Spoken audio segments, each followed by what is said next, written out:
चिरां आरो क'क्राझार नायगोन भुटान कानेक्टेड रड उल्था पानिनि जिथु लामा बेयो गोबाव सम जोबोद माने गाज्रि जानानै दं दा माने सेंसन हमदों नाथाय सम मथे बे लामाफोरखौ जाहाथे मावो डिपार्टमेन्टआ बेनिफ्राय जोंहा भुटाननि जिथु दा गेलेमफुनि कानेक्टेड लामा जोंनि माने रुनिकाटा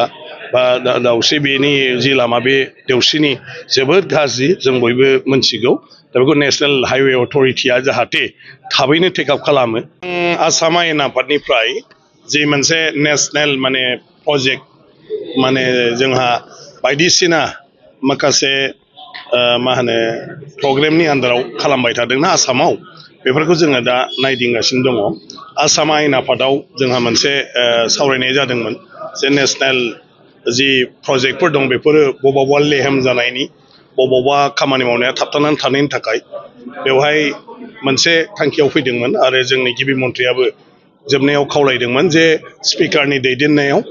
बे जायगाफोरखौ भिजिट खालामनानै बिनि जाय बिफानारिफोर आरो जाय बेयाव मावनाय कन्ट्राक्टरफोर बिसोरजों सावरायनानै मा प्रब्लेम दं मा प्रब्लेम गैया आरो माबाफोर जुदि आसाम सरकारनिफ्राय मदद नांगौब्ला बेखौ खालामनानै होनाय आरो जुदि सोरबाया एसे गाफिलथि दङब्ला बेखौ जों जाहाथे सेन्ट्रेल गभर्नमेन्टनि मिनिस्ट्रिजों रायलायनानै माने थाबनो राहाखौ लाहोनो हायो बेफोरबायदिनि थाखाय जाहाथे बेफोर खामानिया माने मोजाङै जालाङो मानो होनना बुङोब्ला बियो जुदिअ नेशनेल माने प्रग्राम बा नेशनेल स्किम बियो राष्ट्रीय मोनसे स्किम बा सेन्ट्रेल गभर्नमेन्टनि स्किम अब्लाबो बे जोंनि आसामनि थाखाय जोंनि नर्थ इस्टनि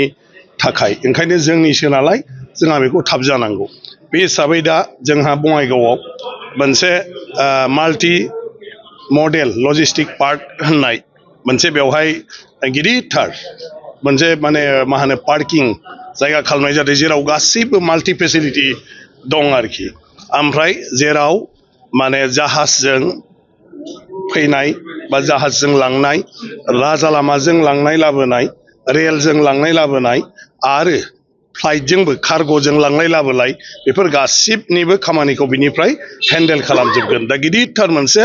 इनफ्रास्ट्राक्चार बानायगासिनो दं जाय फैगौ 2026 मायथाइयाव माने गासिबो आबुं जागोन आरो बिनि थाखायनो गुवाहाटीसिम 4 लेन मावगासिनो दङ गवालपाराजों आरो बेबायदिनो बङाइगावजोंबो कानेक्सना जाबाय राखालदुबिजों माने 4 लेन आरो बेबायदिनो जाहाज गाथोनजोंबो गासैखौबो कानेक्सन खालामनाय जादों रेलखौबो कानेक्सन खालामनाय जाजोब्बाय ओंखायनो बे खामानिया सम मथे जागोन ना जाया आरो बेवहाय माब्लाबाफोर लकेल इस्यु दं नामा बेखौ जोङो दिनै नायफैदों आरो फैनानै मोजां मोनबाय प्रग्रेसा बिराद मोजां आरो सम बायदिनो फोजोबनो हागोन होनदों नाथाय बेवहाय जोंहा मोनसे गोनांथार खामानि दं जायगानि थाखाय जोंनि जायगानि मानसिफ्रा दाबो मोनथियाखै जे बेवहाय मा खाबु जोंनि लाइमोनफोरनि थाखाय फैगोन जों बेवहाय गोदान बेफार बानिज्य खालामनो हायो ट्रेन्सपर्टेसननिबो जों खामानि मावनो हायो बेवहाय हटेल बिजनेसनिफ्राय आरम्भ खालामनानै बिनि गासिबो जेफोर माने वेयर हाउसफोर बेफोरनिबो बिजनेसा जाजोबगोन आरो बेफ्राव एन्टारप्रेनारशिप हिसाबैबो माखासे माबाफोरखौ बेवहाय मावनायनि गासिबो स्कपा दंजोबो बिराद गिदिर माने मा होनो भारतनि गेजेरावनो बेबो मोनसे माने माबायाव थानाय मा होनो स्टेन्डार्डआव थानाय जागोन अलरेडि जाहाज गाथोनफ्राबो कमप्लिट जाबाय जाहाज गाथोना बे आरोखि बेखौ जोङो नायफैदों बेनि उनाव धुबरी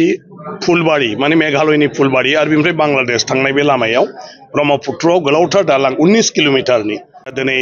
नायदों बेवहाय बांलादेशजों कानेक्सन आरो लोगोसे भुटानजोंबो बेयो कानेक्सन जागोन आरो गासिबो जोंनि बे खाथिनि हादोरफोरजों बेफार बानिज्य आरो थांलाय फैलाय बे राहाया माने बे जानाय लोगो लोगो आबुं महर मोनगोन गासै फ्राय 4,000 कौटि थाखानि बियो प्रजेक्ट 4,000 माने कौटि थाखानि प्रजेक्ट आरोखि दा प्रग्रेसा बिराद मोजां दिनै बिथांमोना जोंनो खोथा होदों जे फैगौ माने 2027 मायथाइनि गेजेराव बियो कमप्लिट जाजोबगोन आरो सम मथेनो बिसोर खालामनो हागोन आरो लकेल इस्यु जेबो गैया होनदों खालि गेजेर गेजेर गावसोरखौ बिदिनो माबाफोर सुबुरुन थायोब्ला होयोब्ला जों मोजां मोनगोन होनदों जों दिनै थांनायावखौबो बिथांमोना जोबोद गोसोआव थुलुंगा मोनदों माने खामानि मावग्रा गासै इन्जिनियार टिमफ्रानो बिराद गोजोननाय मोनदों दिनै गासै एमएलएफोरखौ माने लोगो मोननानै आरोखि दा ओंखायनो बे आरो जों दा क'क्राझाराव गाबोननिफ्राय चिरां आरो क'क्राझाराव नायगोन भुटान कानेक्टेड रड उल्था पानिनि जिथु लामा बेयो गोबाव सम जोबोद माने गाज्रि जानानै दं दा माने सेंसन हमदों नाथाय सम मथे बे लामाफोरखौ जाहाथे मावो डिपार्टमेन्टआ बेनिफ्राय जोंहा भुटाननि जिथु दा गेलेमफुनि कानेक्टेड लामा जोंनि माने रुनिकाटा बा दाउस्रि बेनि जि लामा बे देवस्रिनि जोबोद गाज्रि जों बयबो मोनथिगौ दा बेखौ नेशनेल हाइवे अथरिटिया जाहाथे थाबैनो टेकआप खालामो आरो थिग बेबायदिनो सापागुरिनिफ्राय आमटेका थांनाय जे भुटान बर्डारसिम बे लामायाबो दा आन्डार कनस्ट्राक्सनाव दङब्लाबो प्रग्रेसा बहुद माने खम होननानै रायजो राजाफ्रा कमप्लेन खालामबाय थादों बेखौ गाबोनहाय गासिबखौबो नायनानै डिपार्टमेन्टफोरखौ लानानै गाबोन सावरायनाय जागोन जाहाथे बे खामानिफ्रा रायजो राजानि सुबिदा बायदियै थाबैनो जायो आरो जुदि आसाम सरकारनिफ्राय माबाफोर बेवहाय जुदि मदद नांगौब्ला बेखौ एसेम्ब्लिनिफ्राय जोङो माने मानव गेदेर चिफ मिनिस्टार बिथांनिसिम जोङो जनायगोन माने रिकमेन्ड खालामगोन आरो बे मथे डिपार्टमेन्टआ बेखौ बेबस्था लागोन बेनिफ्राय आरो मोनसेबाव जे आसाम बिधान सभानि बाजेट सेसना एबार क'क्राझाराव जागोन सानसेनि थाखाय आरो बेखौबो जों गाबोन आसाम बिधान सभायाव जास्ट माखासे जोंनि नांगौ माने बुस्थुफ्रा मा मा थागोन जों बेखौबो रायलायलांगोन ओमफ्राय मा मा जोंनो नांगौ बिनि अनगाबो माने दिनै आसामनि जिथु एसेम्ब्लि टिम फैदों बेजों आरो बड'लेण्डनि जोंनि जिथु एसेम्ब्लि आरो बिनि जि माने खुंथायारि बेजों मोनसे इन्टारेक्सन जागोन जे बिनि खुंथायनि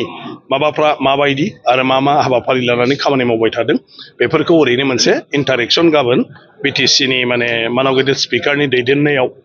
गाबोनहाय बे जागोन माने आसाम मा होनो